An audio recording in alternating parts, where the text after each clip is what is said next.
this talk. No, it's not very good. I can talk. Right there, okay. Okay. Is everybody coming? You noticed we have lots and lots of Christmas presents on the back table there. Books and print magazines back there, or print newspaper. You can sell subscriptions today if you wish. And they're real reasonable, only like $15 a year, 25 for 2 years. So go back and get after the presentations. They'll be selling books also. All right, I'm Jim Hammond, president of the Squirrel Hill Historical Society. And we want to welcome everybody and all the members, the guests, and we also have a Zoom, people on Zoom. Okay, this program is being recorded, and we upload it on our Squirrel Hill Historical Society website. So if you want to say something, you'll be on tape. And there's like 200 programs that we have on the website, so anybody can look at that. We do have a members-only page on the website. It is password protected.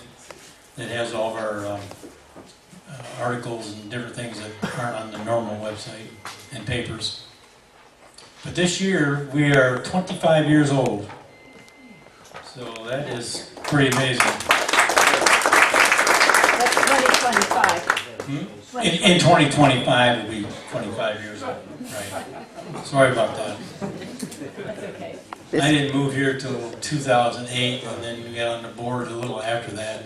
And then it's been interesting. I learned a lot about Squirrel Hill because I didn't know anything about Pittsburgh when I moved here, except how to get lost on the roads and around the rivers and everything else.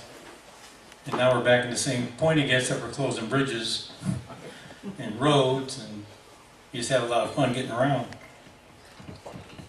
Okay, our membership is still, believe it or not, only $15 a year for a single and $25 for a couple. And that is about the best deal in Pittsburgh. And you can join on the website if you're on the website, or you can see some of us or pay here, either way. Okay, our board members are myself, the president, Helen Wilson, wandering around back here. She's our vice president and newsletter editor. Tony is back here also. He's our email coordinator and also is the president of the Neil Log House. Todd Miller and right there, and Cody Chapman, they're our program coordinators, and they really work hard keeping programs and interesting things happening. Stanley Klein's our membership coordinator. Evelyn Young's our treasurer. Audrey Glitman, there she is back there she's our media specialist and the camera person. And Charles, I saw he's back at the back table, or he was, over here. He's got a nice book to sell. And Todd Wilson, right here. And these are both, they're both researchers also. And we have a new board member, Rod, I get there, is there? Right there. Rod, I always pronounce your name wrong. Parmigiani. I've been told 3 times. I'm part Italian, so I should get that. And he's going to be our media specialist and give us a hand with all this Zoom because we want to keep that going. We're getting some donations in to keep it running, and we got a lot of nice help. Okay, I don't have a whole lot else here. We are having some tours this coming year, and one's going to be down the Dragon's Den, and that's tentative for February 23rd, and also the Passive House tour, and that's going to be April 27th. Now, if you're a member, you do get first shot at filling these slots, and if they get filled, then it's all members, and if they're not filled, then we take on other people also. So it's a big advantage to being a member. Okay, Todd, introduce our speaker. Thank you, Jim, and good evening, everyone. I'm Todd Miller, the program co-scheduler for Squirrel Hill Historical Society, and I'm glad you're all here tonight. Our speaker this evening is Jan Belser. She's the publisher and writer of Print, the East End newspaper.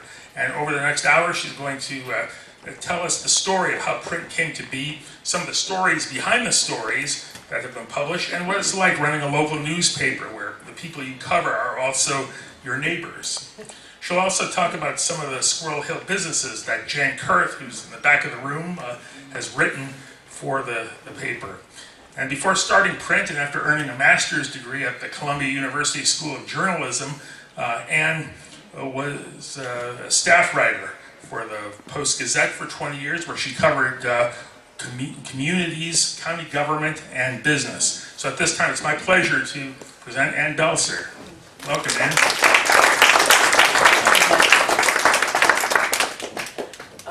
Okay, so I guess the people on Zoom can't see me, which is great. You should know that I'm giving this talk while juggling flaming clubs. So it really is now.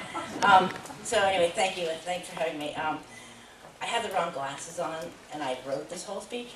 So let's hope this works. And I'm also afraid that you guys picked the wrong person to talk. Because my wife Jan, who's in the back with her book, she's really a good speaker. And the last time I gave a speech was 1995.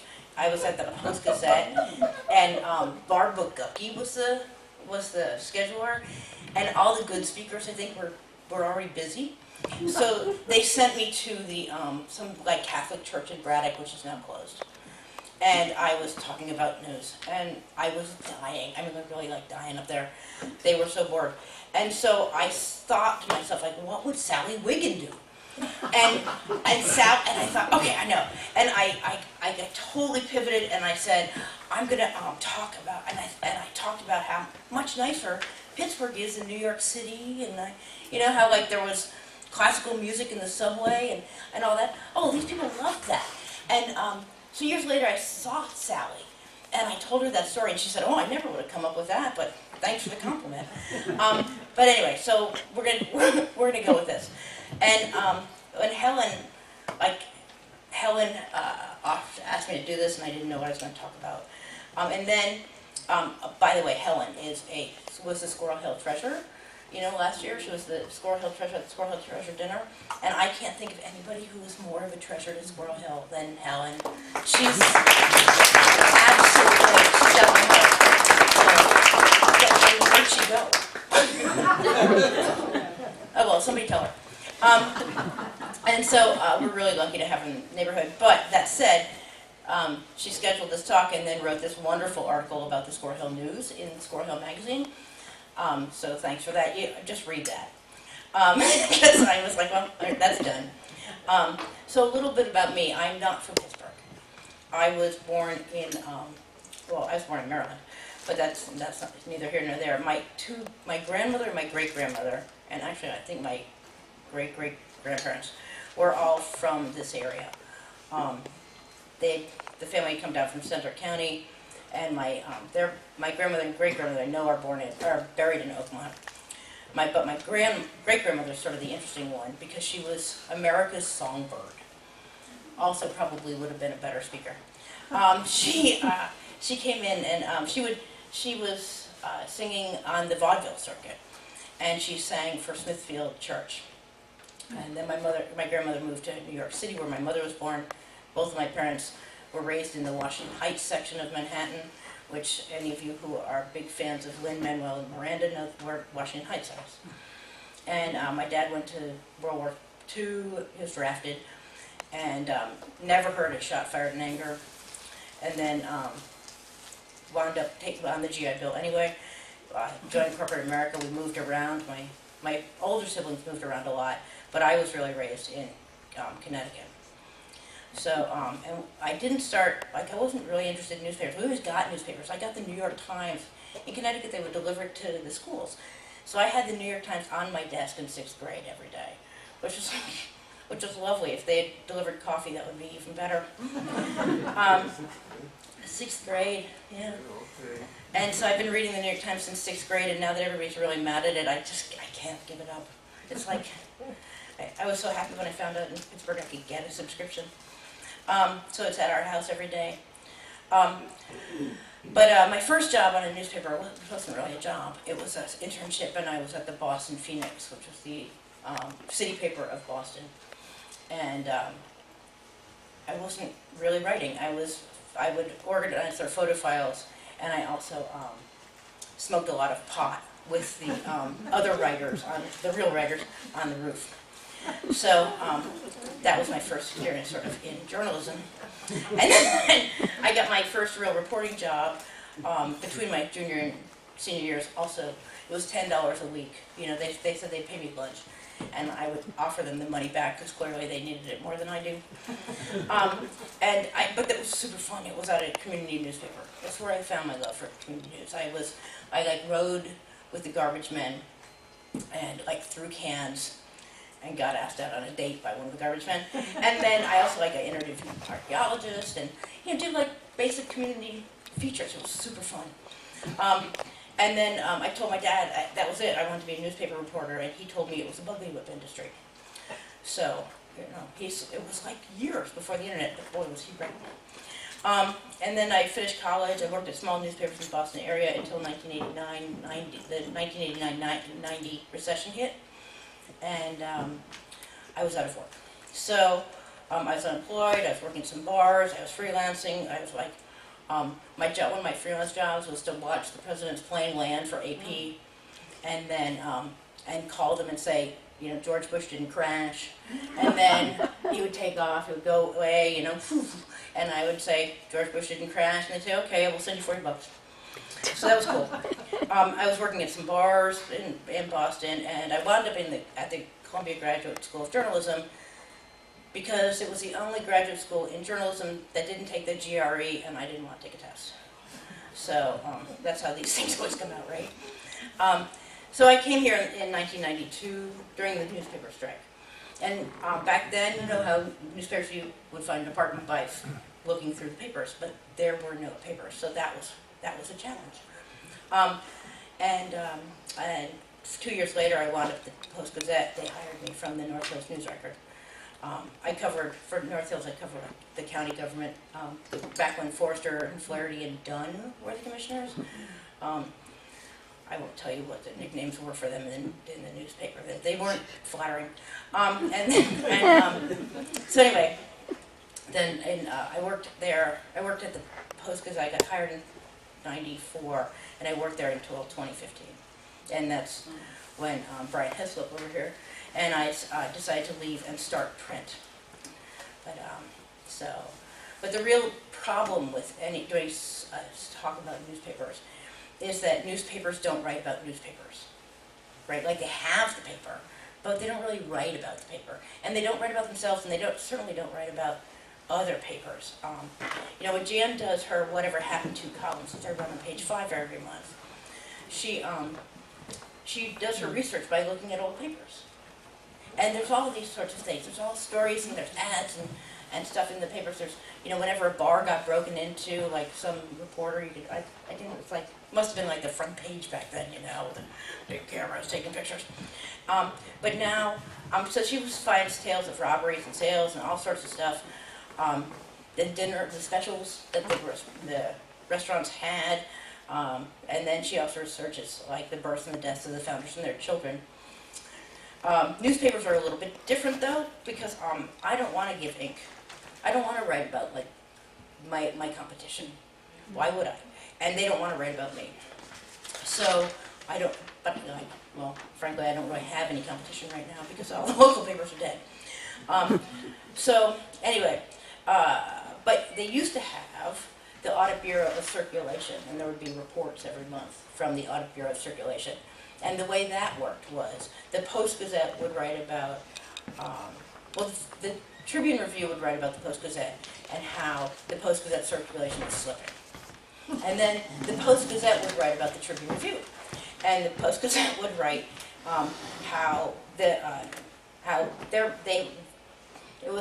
the Tribune Review had a tremendous amount of weeklies, so they would write about their full circulation, and then the Post-Gazette would write about how their local circulation was terrible. So it was, But let me flip past that. So, so what does exist are the newspapers themselves, and those are, there are digital archives of some of those papers, but they're also, I was down at the History Center, and we have this here. Let's see if this works. Yeah. I don't do PowerPoint, so this is a miracle. So anyway, this is the Pittsburgh Saturday Visitor. Note the spelling of Visitor. That was Jane Swisshelm's paper from Swisshelm Park, Swisshelm. And she was living in Edgewood at the time. She started this newspaper, which reflected her views, which were abolitionist and very pro women's rights. And it was published from 1847 to 1851. She had a national circulation, which I thought was really impressive. And her circulation beat mine, so I thought that was even better. But as you can see, the paper itself, that paper is huge. It's 18 inches wide. So when they talked about broadsheets, it was you opened that up, that's 3 feet of newspaper.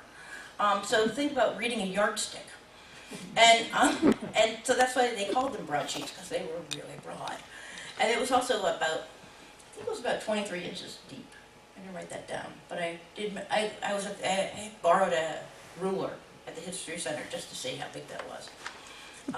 But you can also see there are no headlines. Like, see the difference in modern newspapers? They also didn't have to deal with photographers, which that would be lovely.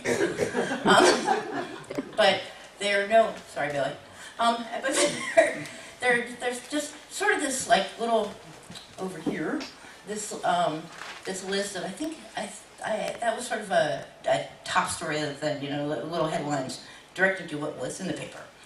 So back when I was working in Boston, in the Suffolk County Courthouse, there was a newspaper hanging on the wall, like a lot of newsrooms. They've got the old, like, whatever wacky paper they want to put up. This one wasn't. It wasn't wacky at all. It was the newspaper from the Lincoln assassination, and it was fascinating. There was and I would show you one here, but there's the New York Herald. I couldn't find the Boston version, but this is the New York Herald. You can't really read it, from the Lincoln assassination. And you'll see these pieces going down, those sort of headlines. So every update was added to the column because of how it came in. They would sort of, they would get an update like Lincoln was shot, and they would typeset it and throw it in. And then the next thing was, Lincoln is not doing so well. Taken to the theater. There's actually a story in my family, a joke in my family, where a guy, because this is what I do, a guy goes away, and his brother's taking care of his cat. And he calls home, and he says, "How's the cat?" And the brother says, "Well, your cat's dead." And he says, "Well, that's not how you tell me that." And he says, "Well, what am I supposed to do?" And he says, "Well, call today and you say, your cat's on the roof. We don't know if we can get it down." And then the next day, I'll call and you say, "The cat fell off the roof and we don't know if he's going to make it." And then the day after that, say, "Ugh, the cat didn't make it, I'm so sorry." And he says, "Oh, okay. Well, how's Mom?" And he says, "Mom's on the roof." Well, the newspaper at that time was kind of like, Lincoln was on the roof. We don't know if he can come down. But then by the bottom of the column, if you read, it was Lincoln was shot, and then they had him taken to the home across the street, the boarding house, and then we have Seward, who's stabbed, and by the bottom of the column, Lincoln was dead. So, but people were prepared. But things changed with AP style and better printing technologies. You didn't have to set the type and be like, I don't know about you, but when I get something done, I don't want to change it. If you're painting or something, or if I screw it up, that's now the new version. But with new technologies, it became easier to update stories. And AP came up with the inverted pyramid, which is sort of like all the news and then bits of it coming down. sort of mess with that a lot with now, because people are sick of AP style, with anecdotal leads. And we'll tell you a little bit about a little story, and then there's a graph called the nut graph, and that is where we tell you what this story is about. Like, just it sort of pulls you in. But the founding fathers, let's get to them, because they were very big on newspapers. Well, some of them. There's a quote from Thomas Jefferson in 1787 when he said, "Were it left to me to decide whether we should have a government without newspapers or newspapers without a government, I should not hesitate a moment to prefer the latter." John Adams, however, disagreed.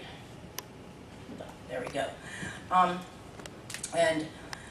He signed into law the Sedition Act of 1798.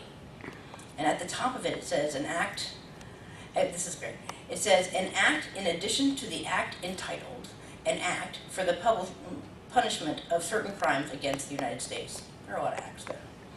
But this is the key part of this act is in section 2. That's section 2. And it says, and I'm going to read a bit of it because it's a bit of a crazy tongue twister.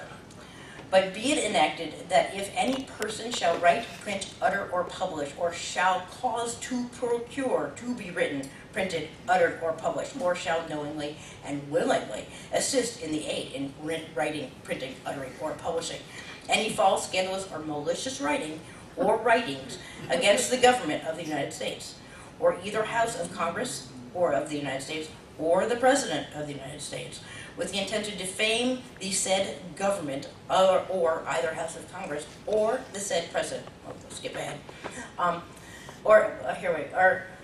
Stir up sedition, they talk about, and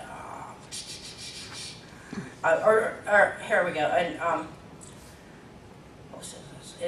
or an act of the President done in pursuance of any such law or powers invested by the Constitution of the United States, or to resist, oppose, or defeat any such law or act, or to aid, encourage, or abet any hostile designs of any foreign nation against the United States, their people, or government, then such a person, having been convicted before any court in the United States, having jurisdiction thereof, shall be punished with a fine not exceeding $2,000.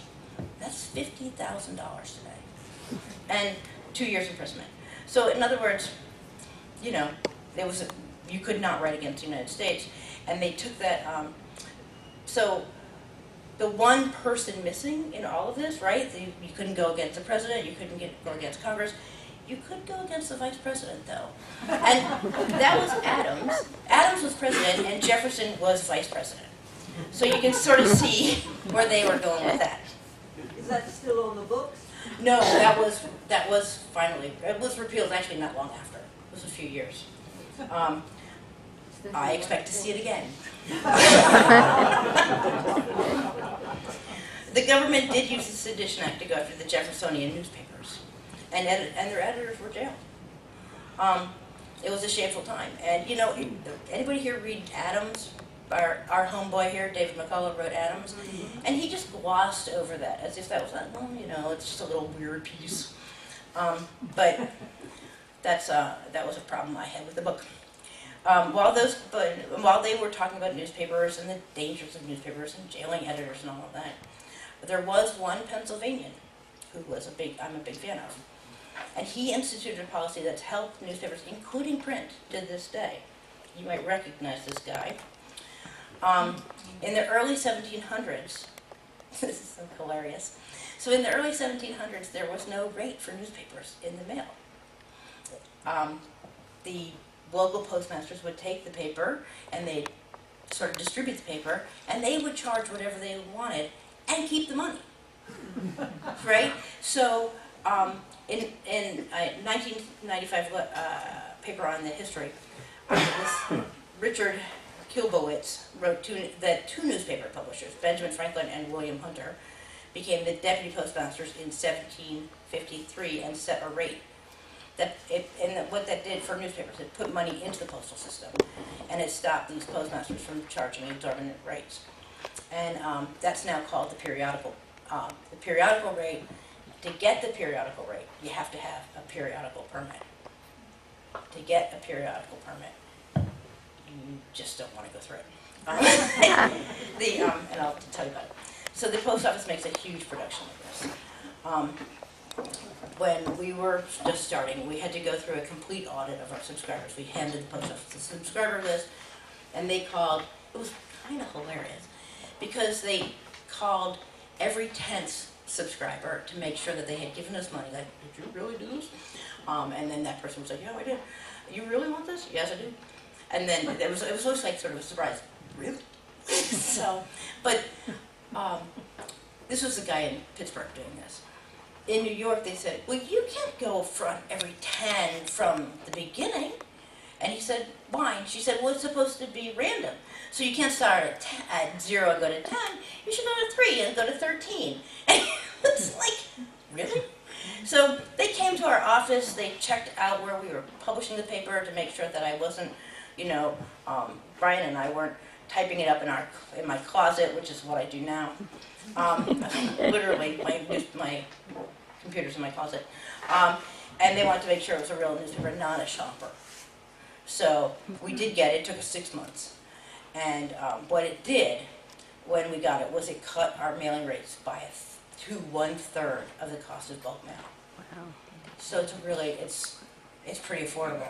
And the best was that it was applied. Everything that I had paid over the time it took us to get it was then backdated, right, from when we started. So I was working off of a balance, which lasted about a year.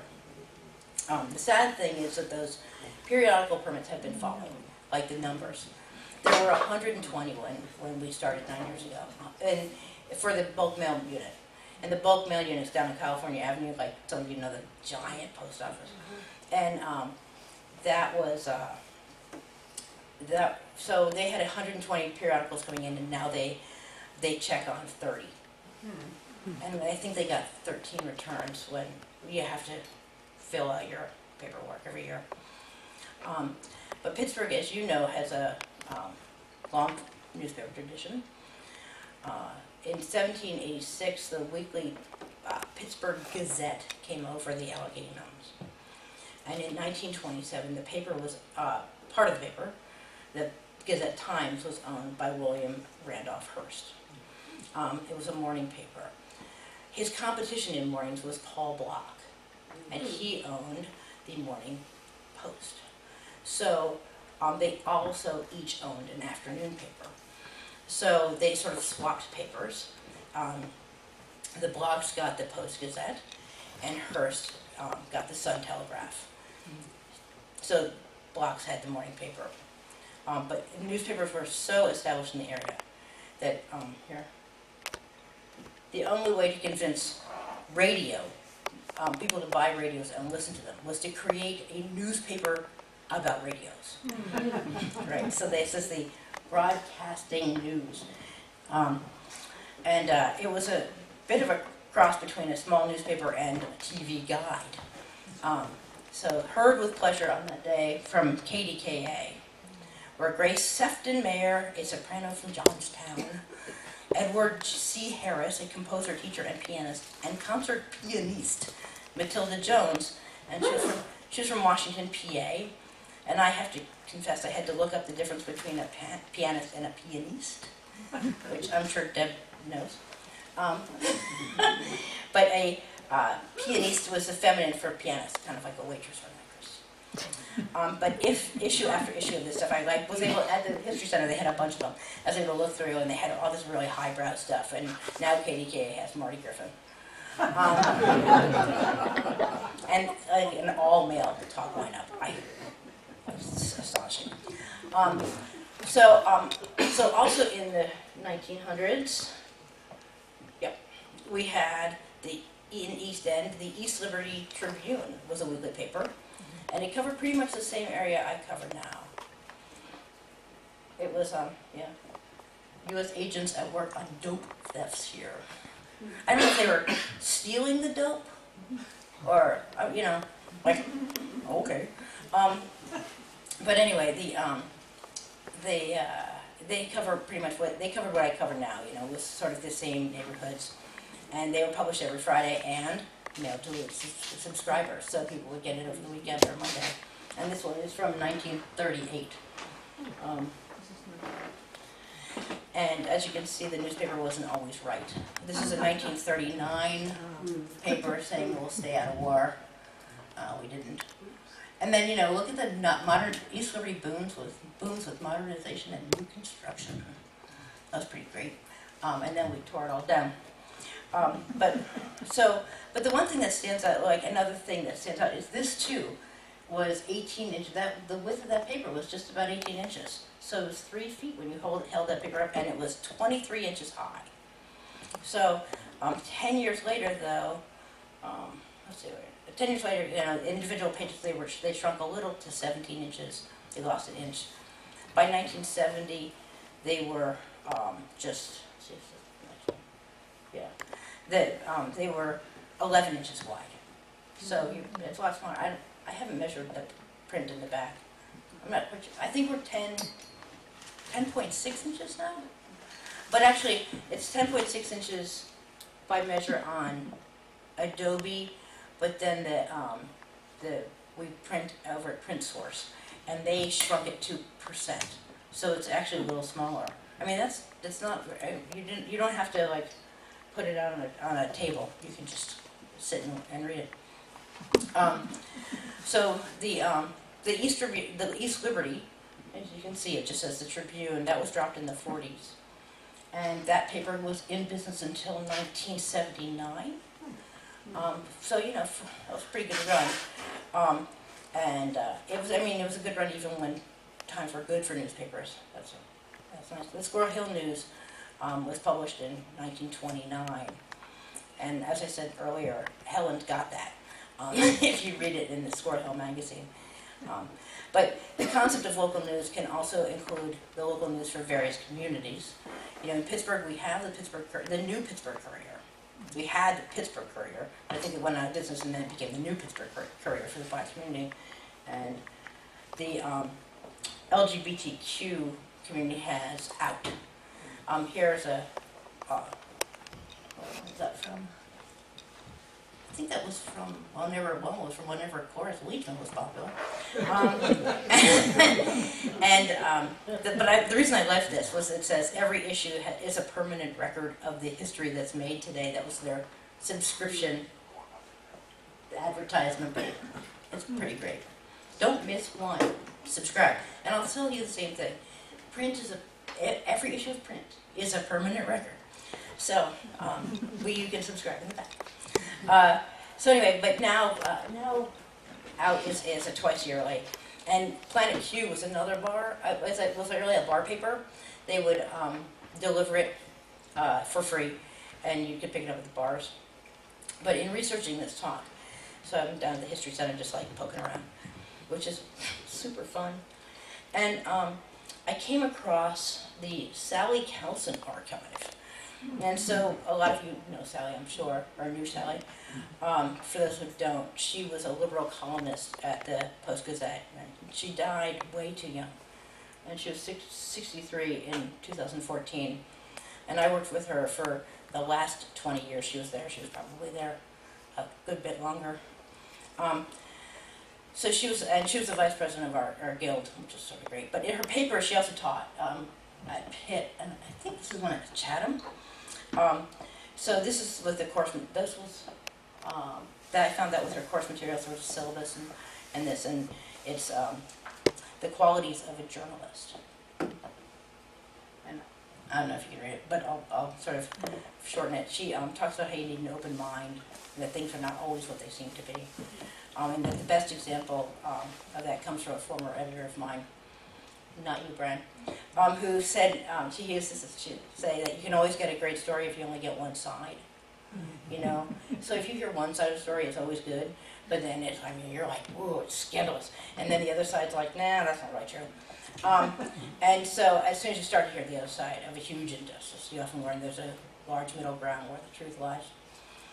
She also talks about believing in the dignity of others and having compassion for those who are heaped with indignities.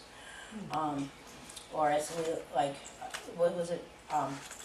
afflict the comfortable and comfort the afflicted is an old saying.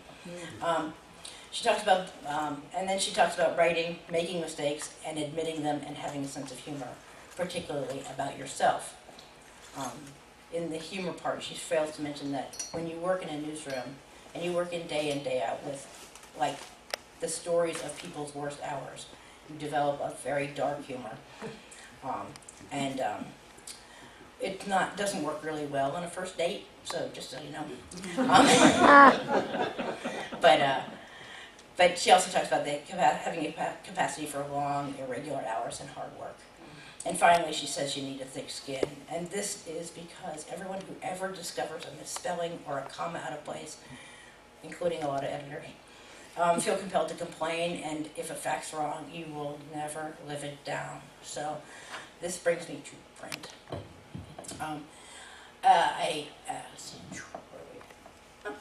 There's Mayor.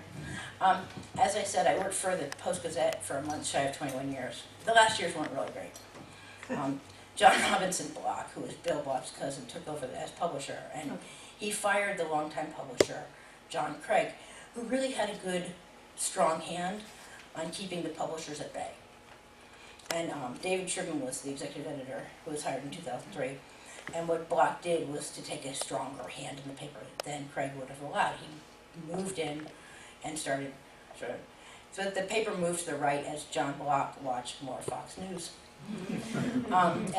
So we left in 2025. There was a buyout, and Brian and I took it. And so the next year, after we were gone, Block was all in with Trump, and through the big victory though for our editorial staff there was that there was a non-endorsement rather than an endorsement of Trump. You know, her emails.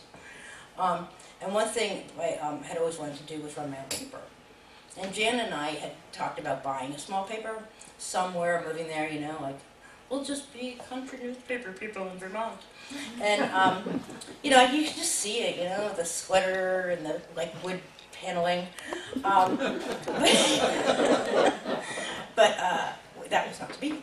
Because I looked, you know, as I watched at the Post-Gazette, more and more of the paper staff was being pulled out of covering city government and to covering like the suburbs and stuff. When they opened a position for a neighborhood reporter, they moved somebody over who's wonderful, Diane Nelson-Jones. She's really terrific, but she was to cover 90 neighborhoods, you know, and you just can't do that by yourself. So I realized I could buy an existing newspaper for about $125,000 they were going for then, community newspapers. Or I could just start my own and build it myself. And so Brian and I did that. Where the East End we just realized was the perfect place to cover because, well, the Post-Gazette was taking all their people and moving them elsewhere. And Diana lives on the north side, so she wasn't really covering the East End. We both took buyouts, went into business against the Post-Gazette because there was no non-compete clause. And they kept saying, where are you going? What are you going to do? What are you going to do? And we were like, I'll tell you later. But as a paper, we decided to cross the Penn Avenue boundary. You know, there's this invisible line. Well, it's not that invisible. It's like, it's asphalt. So we cover historically black neighborhoods and the historically white neighborhoods. Our area is East Liberty, like our core area, East Liberty, Homewood, Larimer, Point Breeze, Shadyside, and Squirrel Hill. And when we started, what we found was just a lot of news. There's so much that wasn't being covered. And so our little weekly, that could beat the big papers over and over again. But we didn't find advertisers. Like, that was my job. I don't know who would send me up for advertising, but Brian would. So I would go in and I'd say, do you want to buy an ad in this paper? You know, we're starting up, and people would say, no. I'd say, oh, okay, and walk out. So I am not a salesperson. We realized that the paper couldn't support either of us soon, so Brian took another job, and I cut all of our expenses, like really cut them. We used to hire like reporters and photographers and stuff, and I bought a camera. And I am not a photographer. by, like, this just, I'm not a visual person, I'm very much a word person. So, but I bought the camera, and then in 2017 I was pasting up the paper, which is the process of designing what it's going to look like. You know, I'll put that Ed Gainey story over there, and the Uber story over here, and a picture in the middle. And so I just lay, you know, you're supposed to design these papers, but I just sort of fit them. But in a typical week, when we were a week late, Jan would do the events column, and which really, thank her for that. It is so tedious. But on Mondays, I would choose the photos, what photos we would use out of like hundreds. I would take like 500 pictures a week, just sport mode, man. And I'd have just a ton of papers, a ton of pictures. Pick those out and then lighten them so they'd print right and lay out the paper. Mondays were about 15 to 18 hours, depending. And I would send them to my friends, Pat and Grace, who would read them and give me their, you know, they would copy edit them. On Tuesdays, I'd wake up and get to their calls and give, and they would tell me what I did wrong. So that lasted a while. And then Jan would take the last book before I finalized the paper to send to the printer, make sure everything was lined up and there was no copy over pictures or anything. And then about 4 o'clock, I would send it to the printer on Tuesdays, but if there was a planning commission meeting, I would rush out later. Then Wednesdays, I deliver the paper. I still do that. Thursdays, Fridays, Saturdays, I reported, took pictures, wrote, you know. And on Saturdays nights, I'd copy edit, and then Sundays, I would finish writing the stories. It was just a lot of work, but it was unsustainable. It was like more hours than I had in a week. But it did give me the flexibility to be home for my kids at the time, and they were teenagers.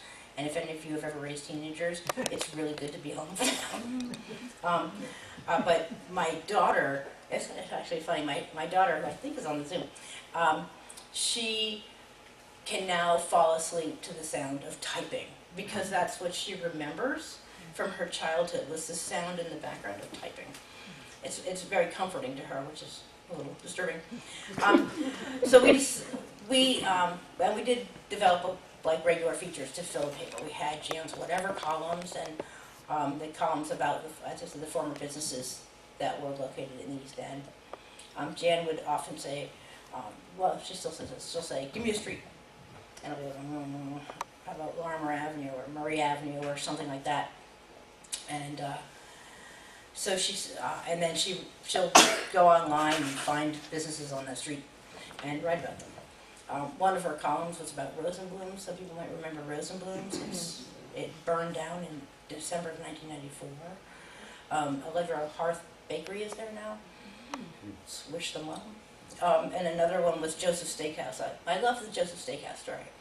And the reason is because Joseph's was named after the owner, Jake Joseph, who died. He died 4 years after starting the restaurant. That wasn't the good part.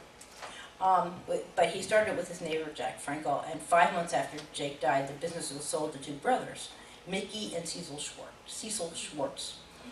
And they decided to drop Joseph's from the name. But in true Pittsburgh fashion, how are we on time? We're on time? We're on time, okay. In true Pittsburgh fashion, I gotta watch. They were, everybody called it Joseph's. Right, they called it just the steakhouse, but everybody kept calling it Joseph's, so they put it back. And then some of you may know Mr. Drucker, who was so great. Her research into H. Drucker Tailors, which is a little tailor shop on Murray Avenue, that came out of a note from Harry Drucker's son-in-law. We interviewed Harry, the two of us did. And he was a little Polish, he was like this big. And this is key to the story later, because he was taken, he was in his 90s, and he was Polish, and he was taken by the Nazis after the Polish invasion and sent to work in a work camp as a tailor. And at one point, he was moved to Czechoslovakia to another camp that was less secure. And there, Harry, and like the whole band, I think there were 10 of them, other little tailors, they were all little. They joined up with the Czech partisans and became a guerrilla squad, killing Nazis in the forest. It's astonishing.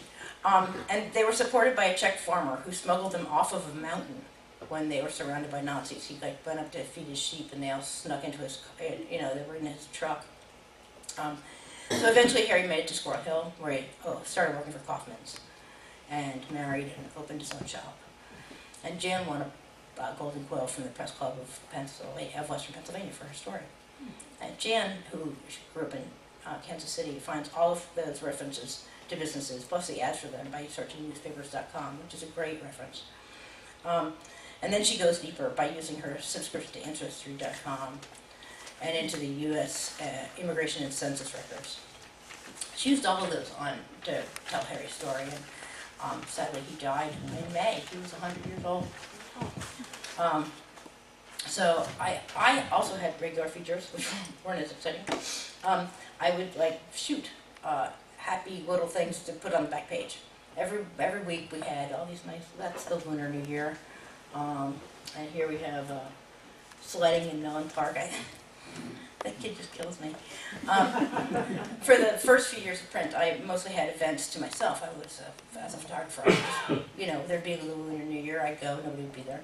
Or there'd be, I don't know, ribbon cutting or something, I'd go, and the Harambe Festival, and a fair in the park, or alphabet tales and trails. I loved those things.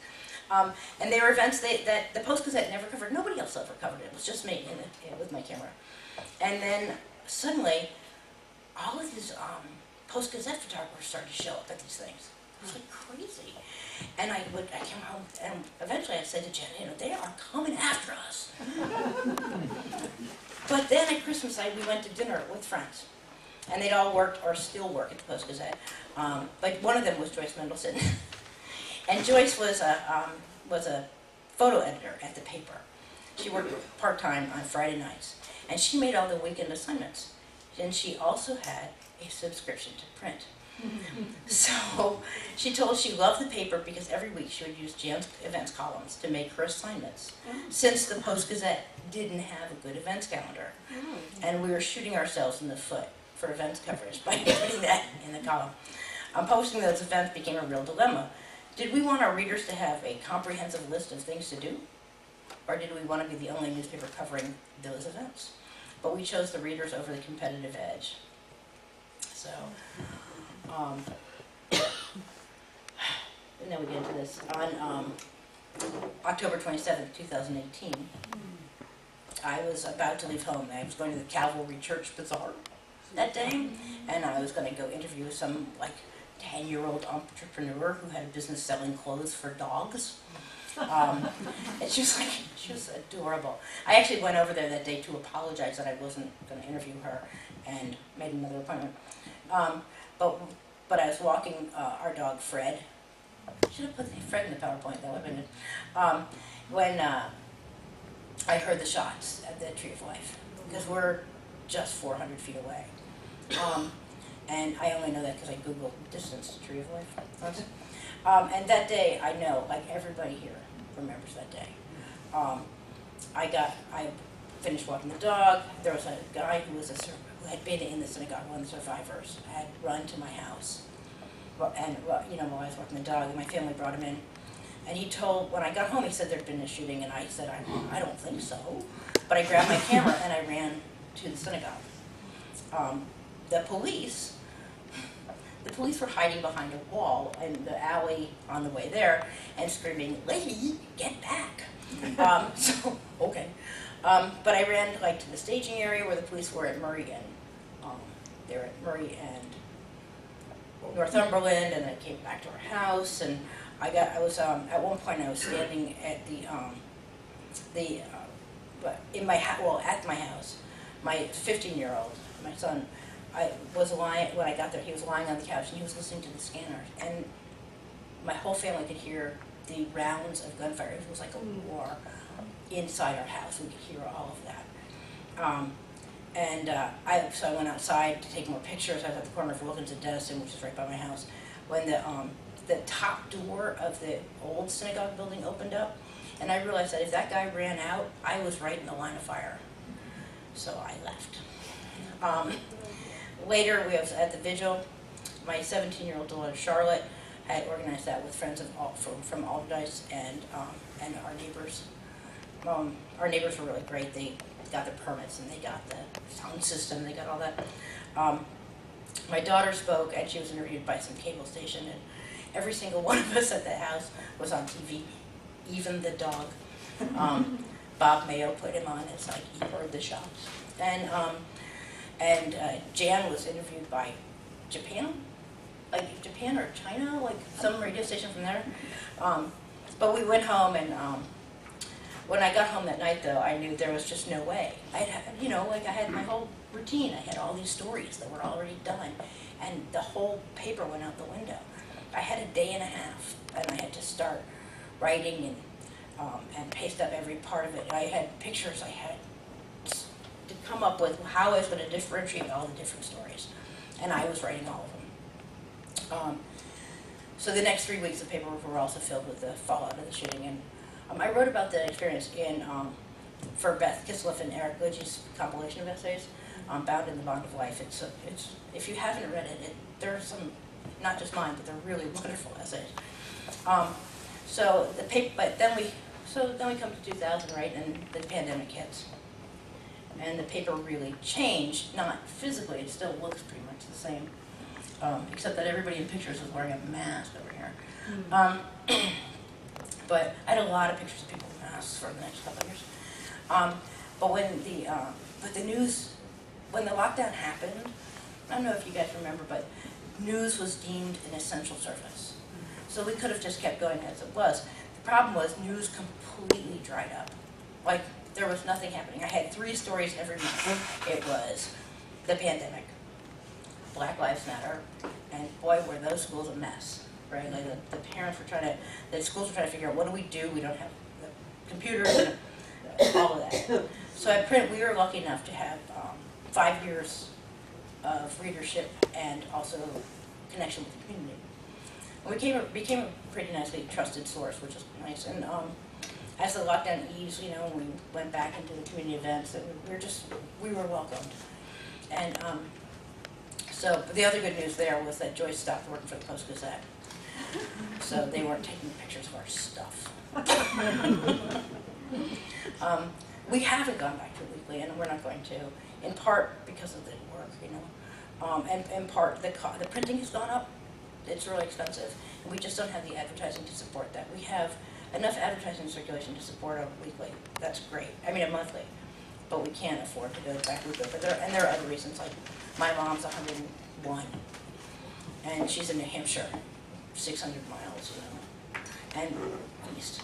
And Jan's mother is 91 in Kansas, 800 miles the other way. So after we get the papers done, one of us is often heading one way or the other. The deadline also gives me more time to develop stories that are more in depth. Our reporting, we share with our website sometimes. Next Pittsburgh, they take some of the wider ranging stuff. But our coverage of, here we go. Yeah. So we had the only critical coverage of Pittsburgh scooter rentals. I was able to get a hold of, it sounds so silly, but they're really, really dangerous. I was able to get a hold of the city's database on scooters, which included injury reports, which had been downplayed by DOMI, the Department of Mobility and Infrastructure. Oh, we only had 37 injuries. Well, we had one guy who was killed, and we had another guy who had a triple skull fracture, and we had another girl whose liver was lacerated, and some of them didn't even, like the guy who was killed, did not report his ride in the system that he was injured because he was dead. But so he didn't count on their database. But I found that. I looked into the database. I contacted people in that had sent notes, and then I looked at the letters that had been sent to City Council, and that guy's sister, the fellow who died, his sister had wrote a letter. So the State Senator Jay Costa was sort of instrumental in making sure that legislation was not renewed. And we also took a deep dive into the PWSA's application to the State Public Utilities Commission because they wanted to raise our water rates 70% over 3 years. And I went through 5,000 pages of consultants' reports, PWSA exhibits, and written statements from advocates and residents. And while normally the Utilities Commission does work without much oversight, they were very, very aware they were being watched in this case. And in the end, they settled on a 16% increase. And I filed a right-to-know request for all the bills that were filed by all the attorneys and consultants, and that supported that increase for them, and found that the authority paid more than $1 million in the effort to raise those rates. And I can tell you more about that later, I mean, well, anytime, but really the thing is that our water rates do not pay for our water. Our water rates pretty much pay for all of the debt that was heaped on the water authority by Tom Murphy. So when they created the authority, they took out all these bonds to pay our debt. And now we're paying those bonds. It's a backdoor tax increase. So both of those stories from print won first place awards. The water rates got a golden quill. Actually, Sally Wiggin was the host, and she said, "This writer went through thousands of pages," and her comment was, "Better her than me." And then I got a first place in investigative reporting for the Pennsylvania News Media Association. But in the last 3 years, we've been selling the stories. Next, Pittsburgh selling them, and we continue to break news in our pages in a monthly. Which is just an indictment of the news media here. I'm waiting for a dump of documents from the Pittsburgh Public Schools right now. Y'all keep it posted. And then, so here is what we're doing tomorrow. Anybody who went to the log will recognize that. And that's what's coming out tomorrow. And I can take questions. I'm kind of running a little late.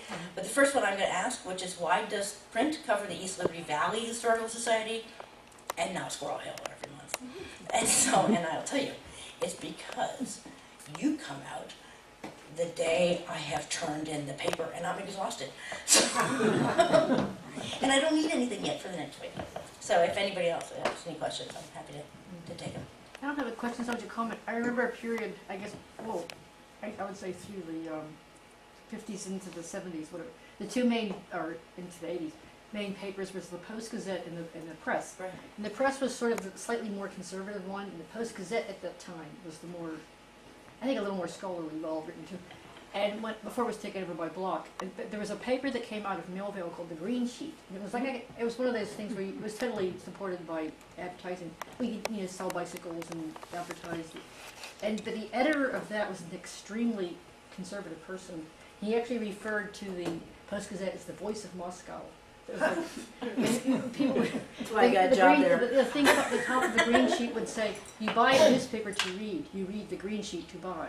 That was, but Right. it's now defunct. It was an interesting little. And that's what they would not be. They would be denied the periodical permit Okay. because you can only have up to 40% news average. I mean, advertising average to be considered a newspaper. If you have more than 40% on average, they will take away your permit. I just want to say about other things. Sure. I don't know. You skipped another amazing thing that happened with he wasn't actually fired. But the loss of Tom Rogers, and there was that was actually featured on NPR. It was just so amazing. The newspaper would fire them. But I mean, anything that was in any way critical. He didn't actually fire Tom Rogers, but any cartoon that was in any way critical of the. Bob Rogers. Yeah, Bob Rogers. Bob Sorry, Rogers, yeah, yeah. Bob Rogers. He just wouldn't print it. They just quit printing his cartoons. And he gave a really good talk at City of Asylum that I went to. But that was, I know people who canceled their subscription because of that. Right.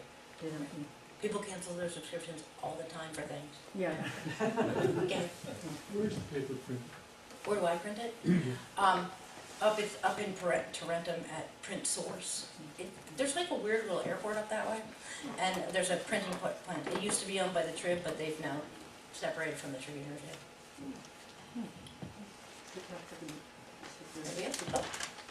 Is there a digital component, or are you archiving or saving all of your past issues? Well, I have the PDFs on my computer and in my backup computer, but I mail for, like, I have, the Heinz History Center has a free subscription. So they have it. They're missing one paper from June of 2016, and I can't find it either. Like, I don't know why. It must have been good. Are we? The Post Gazette was so well established that I believe there was a Susan March, the Post Gazette March. There was a Susan March. Nice.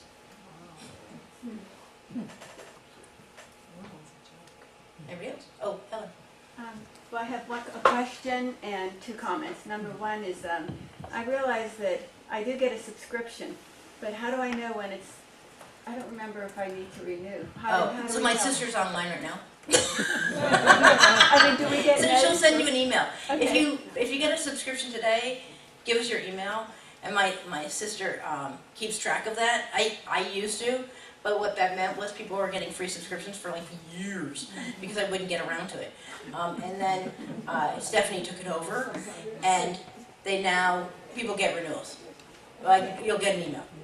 Okay, and the other two comments was, first is, if you go to the Squirrel Hill Historical Society website, we have all the Squirrel Hill newspapers that we've been able to locate on there, so you can access them and find out that things aren't much different than they were back then. But we have everything from 1936 to 1970, and somebody just donated 1964 last year, so they're still out there. But also, the very, very old newspapers are at Google News Archive. If you Google that, you can see 1816 Pittsburgh newspapers. It's really, so those are two good sources for back then. And your paper is a good source for now. Thank you. You already said what your circulation is? I am not saying what my circulation is. All right. I have to publish it every year by October to get that periodical update.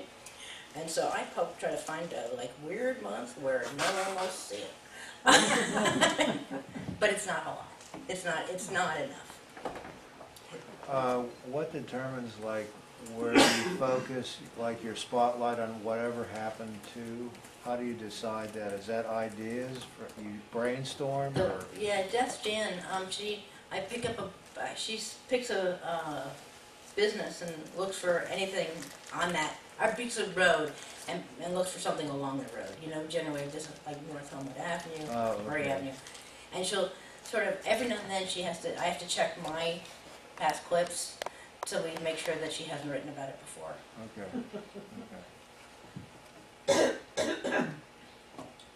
Oh, sure. Is there a future for print journalism? Well, here's the thing about print journalism, and this is what gives me hope, that all of these websites are just chasing, it's kind of like pop music, right? There's a bazillion radio stations for pop music, and they all are trying to get the same little niche of advertisers. So the websites are too. They go by clicks. And in fact, if you read tomorrow's paper, I wrote about this. They go by clicks, and if you keep chasing those clicks, and what are people clicking on, right? They're clicking on my favorite, of course, is which restaurant just got shut down by the health department, right? That gets a bazillion clicks. But the post, whether what the school board is doing, or what the that gets fewer. A lot of city council stuff gets fewer, and the city budget probably gets almost none. But really, what's the most important to you is not what restaurant is closed, because it's closed, but what your government is spending. And because people aren't clicking on it, they're not getting the advertising. However, a small newspaper is both forever, right? But like Helen says, people say that in their attic, it's often behind linoleum, and since we don't sell it online, the only way you can get it is by putting down your dollar. And I truly believe that people will understand that dollar buys them more than the $4 cup of coffee they're getting at Starbucks. And our circulation does slowly increase, but the only newspaper circulation that is going up, and especially now that the election is over, are for small weekly papers. So, thank you.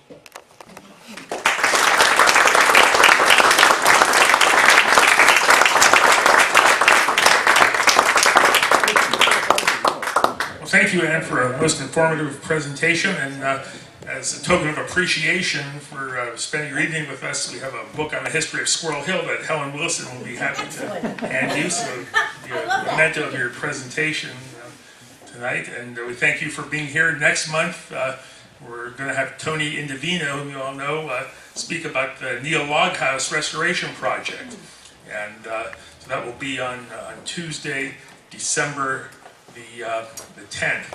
So we'll look forward to seeing you then, and we thank you for being here tonight. Oh, We have papers in the back.